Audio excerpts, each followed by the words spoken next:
offload your current provider and come to Q Streaming. Get access to over 1,000 local and live TV channels and most series and movies found on multiple streaming platforms. Consolidate them all in one place with Q. By supporting Q, you are supporting the kingdom and ministries like ours. You'll unlock earlier access to our podcasts and content exclusive to Q alone. Scan the QR code for more information. Hello, everybody, and welcome to Circle of Eden podcast. I am Janice White, and I am so excited for today. We have a very special guest, and it is one that I have interviewed multiple times during my time at His Glory TV. And so he is now back on Circle of Eden. His name is Bill Smith. He is the CEO of FirePoint Energy. His career includes more than 20 years working in the alternative energy technology sector, including hydrogen energy, ethanol, and others. He has found a new source of potentially free energy that some believe tie in with the late prophet Kim Clement and some of his prophetic words. And I also have with me today Jordan Oliver from the Olive Press. She's going to be joining me to ask some questions. And so without any further ado, let me bring on my two guests and we will jump into today's segment. Bill, thank you so much for being here today. And Jordan, always a pleasure having you on as my co-host.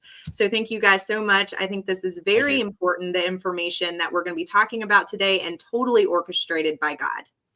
Yes, absolutely. Hi, Jen, and hi, Bill. This is my first interview with Bill. I know, Jen, that the two of you have interviewed multiple times. So I am truly honored to get to be part of this conversation today. So it's exciting. Well, honor having you, and I'm sure you're going to think of questions I haven't thought of, so this is perfect. So Bill, since we have a new audience, I know our His Glory audience was used to seeing you. You've been on with us a couple times. So we just want to start today actually at the end of your story, and then we're going to bounce back to the beginning. But so we're going to start at the end, everybody, and that is where you are today. Bill, tell everybody about FirePoint Energy and just the basics of what it is you guys are doing there.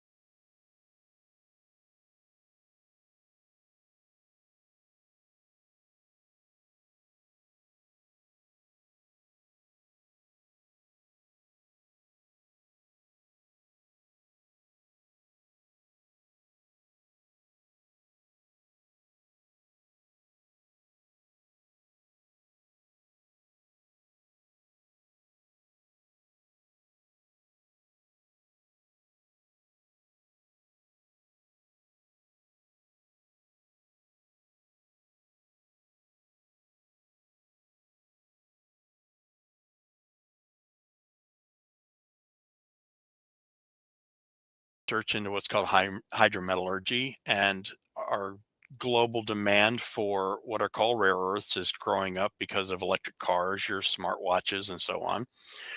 So I came to Pennsylvania looking at waste coal piles literally across the entire state, taking samples to the lab, looking at the rare earth elements, which every site in Pennsylvania had those. And the other part we had was, how do we get the rare earth elements out? So we had to look at that science. But along the way, we also had stuff called waste coal that we could turn into jet fuel. So it became a win-win all the way around. I was actually at a point of leaving Pennsylvania. And the attorney I was talking to because of another project said, I've got this little site down in Tunnelton. It's got 4 million tons of waste coal. And I'm like, God, I'm done with PA. Goodbye. Go back to Texas. And it was kind of like, well, go down and look at it. Like, So I came down here, and when I stepped on the property, I don't know, fell in love with the place. Even though it had been abandoned for like 13 years, it was a jungle. There were no roads hardly. They were all grown over. And I was like, okay. So I go back and I said, all right, Lord, I want to talk to the attorney. And I said, how much money do I take? He said, $1. $1? What are you going to do with $1? And long story short was, I'm sitting with this attorney, which not a very good attorney, I think. I said, like, how much do you want? He said, well, I'll rent you the property, 100 acres for $1 a month per acre. So it's $100 a month. I'm like, yeah, I can afford that. And usually we also offer people an upfront amount of money for royalties and then so much per ton of waste coal. That's just how it works in this industry. So how much front royalty do you want? He goes, nothing. How much do you want per ton? Nothing. Just clean up the pile. I'm like, dude, sign up.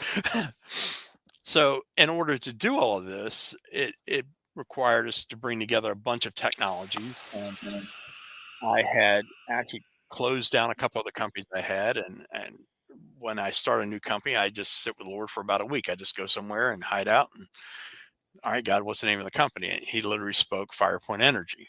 And I was like, yeah, but that kind of sounds like a Kim Clement thing. But the science behind what we're doing, molecular dissociation, we use fire from a plasma stream to rip molecules apart. And then those molecules recombine into a new molecule called synthesis gas. And that's carbon monoxide, carbon dioxide, and hydrogen, which we can turn that into jet fuel, gasoline, diesel fuel, methanol, and ethanol. We can make 5 different fuels from this gas. And then we can also run turbines and make electricity. So each of our sites also is energy independent. We don't need electricity from the grid, and we don't need fuel. We make our own fuel and we make our own electricity. And we still have an abundance to send to markets. The other caveat is when we're doing this process, we're pulling out those rare earth elements. And your smartwatch, electric cars, Department of Defense, and a host of other minerals that this is a baby pile, we call it, at 4 million tons. And in that 4 million tons is $1 billion worth of jet fuel and minerals. I'm going to go talk to some guys about on Friday. I leave tonight. They have 4.296 billion in minerals and something like 10 billion overall between fuels and stuff. So again, this is a waste stream just sitting out in the woods here, and nobody knows what to do with it. So that's what FirePoint's here to do, is convert that into useful forms of energy, which we started out by looking at landfills to take the garbage out of landfills and convert the plastic, the diapers, the tires, the trees, the wood, whatever, no metals, into set gas and to produce electricity out of it. And there is a unit being built by a company I formed back some time ago to do that in Virginia. So the science is not new. 1920s and 1940s, Germany converted coal into all of their fuel. We just never went that route. We went petroleum in the United States. This is fascinating, Bill. I'm going to stop you right here. And then Jordan, I want you to ask some questions too. But first, let me pull up this word from the late prophet Kim Clement. Everybody can go to houseofdestiny.org and pull up some of his words. This was one of them, though, that ties exactly in with what you were just saying. And so I just want to read this one. And then, Bill, I want your take on it. And then, Jordan, I'll open the floor for you for questions as well. So this was from September 3rd, 2005 in California. And I'll just read what the late prophet Kim Clement said. What took place in New Orleans caused America to go into even a greater crisis. It's not the oil, it's the refining of the oil that's the problem. And therefore, we don't have time, and that's what it is. God said, remember when I told you about the big E? For those that don't know it, God said there's a big E that's being brought forth, not petroleum. This is going to be a new source. God said they're going to have to press in to get that energy or that source to this nation. In other words, they cannot rely on the source or the natural resources. They cannot rely upon oil. There is something else. The government of the USA is about to release that, and release it, it shall. It's going to be a fantastic thing. All I know is I heard it in the secret place. This is going to force the United States of America where they are at the point where they will not rely on the Middle East anymore. There will be a source that they will have within this nation. It shall come from the garbage. It will come from the ground. It will come from paper. It will come from bugs eating a bunch of stuff. I'm seeing a bunch of bugs eating a bunch of stuff. God said this is going to be the craziest thing. They are going to say, wow, this is being wasted. The creatures are eating what could be used to cause our engines to work and our vehicles to move.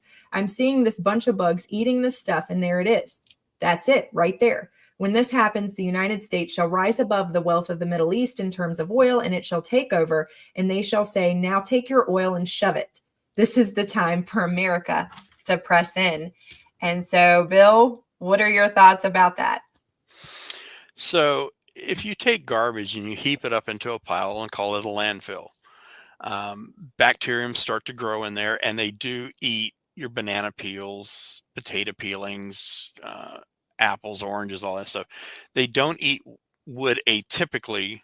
They don't eat plastics, but they feed on these wood resources that we're throwing in the garbage. And their exhaust is called methane, CH4. And right now, at most landfills, they're developing pipes that collect the methane. They run generators and make electricity. But methane is in another form is called natural gas, same molecule, CH4. So these bugs can produce this methane, and that can be converted into gasoline, diesel fuel, jet fuel through what's called a Fischer-Tropsch process. But again, there's still a lot of garbage in the landfill that can't be converted by the bugs. So we started looking at this back in the 1990s, and we knew that a German process, again, Fischer-Tropsch and gasification, would convert coal into fuels. And at the end of the day, a molecule is a molecule. Carbon's carbon, oxygen, oxygen, hydrogen's hydrogen. And if you can take those molecules apart, you can make new things out of it. That's how we make plastics. That's how we make synthetic motor oils, all through basically gas conversion processes. So we started looking at, well, can we take a landfill? An oil company has to go out and spend billions of dollars to dig down in holes and try and find an oil pocket, right? We go out and we drive down the road and we see a sign that says landfill. To us, that's an oil field. And I can allude to that there is a process getting ready to start this year in Virginia to convert garbage and landfills. But again, it's not just the digestibles.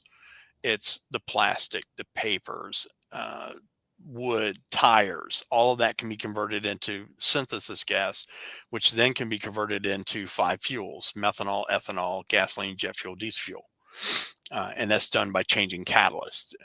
So if tomorrow morning we went back to ethanol again as an oxygenator for gasolines, you stop our process, you pull out the catalyst, put in another catalyst, and now you're making ethanol. If you wanted jet fuel, you can turn ethanol into jet fuel. And that's what a lot of people don't understand is these molecules can be reformed into different components. That's where plastics and stuff come from. So in my view, back in the 90s and early 2000s, landfills were the new energy source. And we looked for the technology. I sent people all around the world trying to find a gasifier that we could ship to a place and do that. And we couldn't find it. And that's another whole story. But in a nutshell, why throw something away that can make something else that's useful?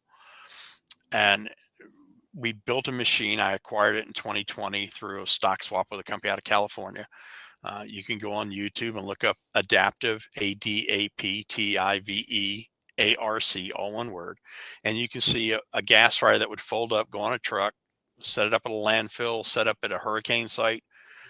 Garbage can be ground up, trees can be ground up and converted into gas to make electricity and get a city back on the grid, or it can be converted into fuels. So we've been looking at all these modular systems to literally start deploying around the world to do the conversion of waste streams into better forms of energy. So yeah, totally doable. Bill, why? Okay, so I want to go back to what you said about this was being used by Germany, but then we use petroleum. Why do you think that is part of the whole cabal system that to keep this hidden just for money purposes? Why is that the main? I'm just trying to figure out why it was known. Do you think that it didn't happen earlier? So here's the real deal. If you take all the theories out, in 1920s Germany, 2 guys, Fischer and Tropsch, came up with a system to convert lignite coal, which is the lowest grade of coal you can get, and they turned it into, get it, syngas. And they converted the syngas in through a gas to liquids plant into all of the gasoline, jet fuel, and diesel fuel Germany needed to not only exist, but to fight the war. That process worked from the 1920s to 1940s. At the end of the war, the U.S. Army brought that technology to the United States, to University of Pittsburgh and to Texas A&M. They reverse engineered the science and technology and said, okay, we can make synthetic fuels. And the oil industry at that time was growing in dominance. They said, well, as long as crude oil is $15 a barrel or less, we'll stick with crude. So literally we stuck with crude oil because it was just cheaper at the time. We were not forward looking into the ramifications of car emissions, jet emissions, and all this other stuff. It was just business. And there have been companies that have worked on these in the background over the years. There's a company in Africa called Sasol. They convert coal into fuels, still do it today, and in mass quantity, commercial, industrial scale quantities. There was a group here in Pennsylvania. I met with the family that was going to convert their waste coal years ago into jet fuel. They had raised something like $700 million. The DOE was going to fund a big portion of that.